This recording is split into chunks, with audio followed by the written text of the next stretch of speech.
per aver rispettato perfettamente i secondi che ci siamo dati, che sono molto veloci.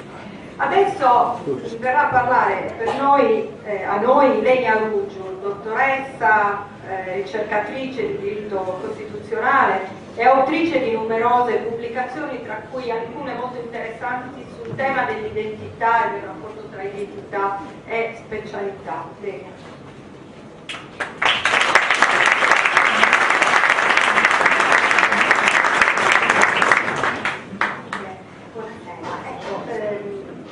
Dagli anni 70 il concetto di identità è andato progressivamente a sostituirsi a quello di classe nello spiegare conflitti sociali e le dinamiche sociali. Perché ciò è accaduto? Ci sono mille ragioni. Quella che qui vorrei approfondire è quella suggerita da Michel Foucault, una sorta di Gramsci dei nostri giorni, che ha richiamato l'attenzione sull'importanza di spostarci, di ampliare lo spettro dello studio delle dinamiche del potere. Introducendo il concetto di microfisica del potere, Foucault invitava appunto a studiare i meandri più nascosti, oltre quelli del divario economico e di classe, e quindi di penetrare appunto in tutte le strutture in cui il potere si ripartisce e si annida.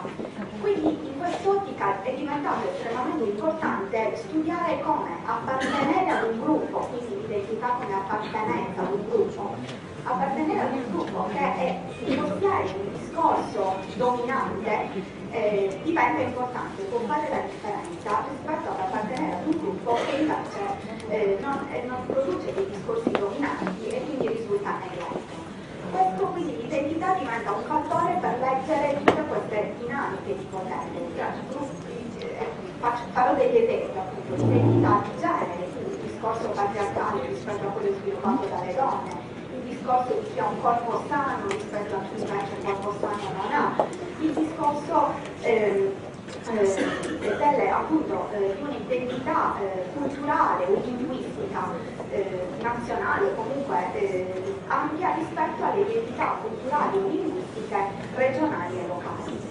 Ecco, in quest'ottica, in questa lettura dell'identità come appartenenza ad un gruppo, forse potremmo dire che il ritorno dell'identità in Sardegna fu proprio proposti come un controdiscorso che un gruppo fino a poco tempo fa negletto, a volte autoemarginato perché aveva abbracciato il discorso emancipatorio per cui abbracciare lingua e cultura dominanti poteva risultare preferibile, ripropone appunto e ripensa a se stesso rivalorizzando questa appartenenza ad una realtà territoriale